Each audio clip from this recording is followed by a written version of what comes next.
I want to welcome you to a very special edition of our ETF Prism report because in this edition we're going to be celebrating the 5-year anniversary of the formation of Taroso. And with that, we're going to talk a lot about how the industry has grown over the last 5 years. Now, while I was thinking about the last 5 years, I thought a lot about our last ETF Prism report where we talked about ETF bubbles and whether or not there's a myth or reality. And when looking at that, we pointed to the data. One of Taroso's core covenants is always to back up a qualitative concept with quantitative data. And what you see here, and I noted it in our last Prism report, was our ownership influence software, which simply looks at all the ETFs focused on US equities and then cross-references that or comes up with an average number of how much of the average market cap of every US company do ETFs own. And you can see here the number is about 6.31%. In our last Prism report, I noted that when we started this about 5 years ago, that number was 2.67%. So now let's look at the world 5 years ago. Well, when I was doing the research, I found this report or news article where it's citing a McKinsey study from almost exactly 5 years ago, where they're postulating, we'll say, that the ETF industry could grow globally to 4.7 trillion over the next 5 years.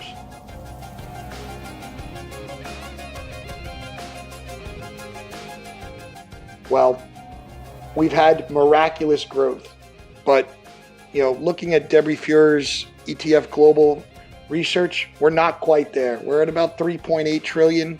Still amazing, still way more than a double. Amazing growth, but more to come.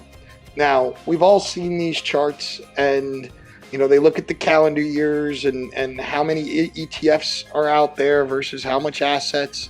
I love this, but to commemorate Taroso's birthday, today I wanted to look at some of these statistics using our dates. So this is a chart that looks at the AUM in US ETFs on the day we started and each years after that up until our 5th year anniversary. So when we first started, the ETF industry was about 1.2 trillion in the US, and today we're close to 2.7 trillion. Now, the other thing folks usually look at is how many ETFs are out there.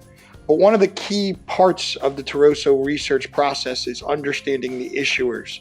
So I also wanted to add here this line, which is how many issuers exist today. And today, according to ETF.com, there's north of just about 80 issuers. And you can see the correlation in growth between not only AUM, but also issuers coming to market.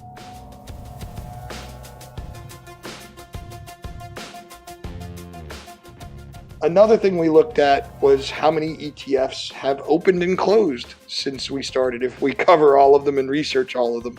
So you can see there's obviously been substantially more opens than closes, but surprising amount of closes. In fact, since March of 2012, when we first opened, there have been 1,072 ETFs listed in the US that are new and 477 that have closed. But in terms of our workload, that's net 595 more ETFs to cover.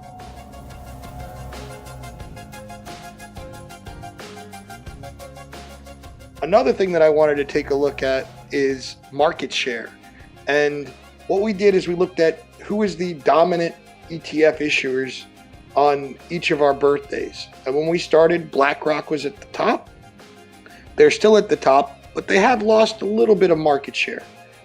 State Street with GLD and SPY was in a strong number 2 position. And you can see over the years, they've fallen to 3rd behind Vanguard, as Vanguard has consistently brought in assets through low-cost offerings, whereas GLD has been a harder asset, which is one of the larger ETFs from State Street. I was extremely impressed with how consistently Invesco PowerShares has been in the 4th position.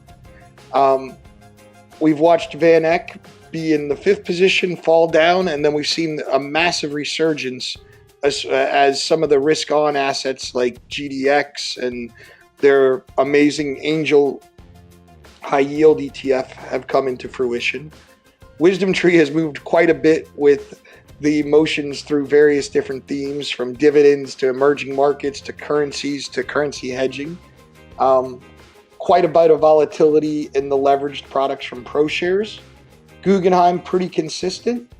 I was extremely impressed to see how Charles Schwab wasn't even in the top 10 when we first started, and now they're solidly in the 5th position.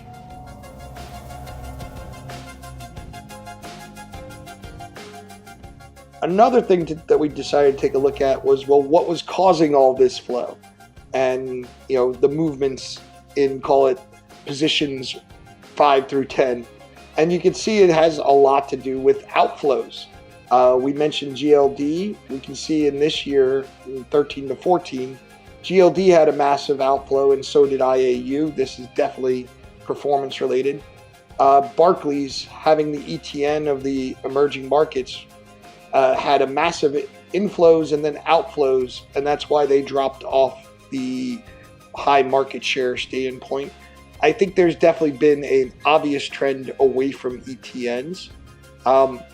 One thing that was really interesting to me was that although we see some of the hot ideas like dividends or bank loans or agriculture or currency hedging having big flows, what we don't see is the steady Eddie, call it Charles Schwab approach. And you very rarely see any large Vanguard broad-based ETFs up here either. Schwab doesn't make this list of any outflows, of any massive outflows, which probably has a lot to do why they're now steadily in that 5th position.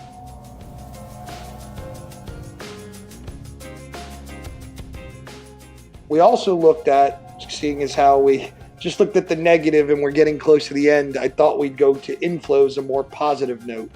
So we saw that big outflow on GEM. What's amazing is most of the inflow came the year before. We see PIMCO, and when BOND came into place, we see Vanguard consistently across the board. We see iShares consistently across the board. And what again is missing is Schwab. Schwab has really built a massively diversified base of assets because they're not in the top 10 for creation or inflows, or the top 10 for outflows. So these are just some of the examples of the research we've been doing, not only on ETFs, but the issuers themselves. And that really leads me to the future. With this being our 5th anniversary, and tell you one thing about the future.